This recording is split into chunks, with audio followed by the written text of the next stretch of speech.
Growing up in Vietnam, there was always a street food vendor in our neighborhood with freshly cut watermelon pieces, ready to be dipped into salt and chilies. This Icy Spicy Mojito is inspired by those flavors, and to me, it's so amazing how rum, vodka, ice, and watermelon work their magic when blended with Asian spices and herbs. We'll start by making the syrup.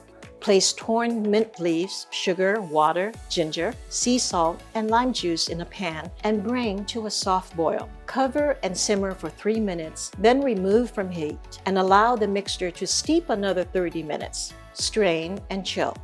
For each drink, place 4 mint leaves and 2 lime wedges in a glass. Muddle lightly. Add about 1½ ounces of syrup, 6 ounces of a well-mixed puree watermelon juice, 1 to 2 rings of chilies, 2 ounces of rum, 1½ ounces of watermelon mint vodka, and 2 drops of Angostura bitters. Add enough ice to almost fill the glass, and then add a splash of club soda. Give it a stir.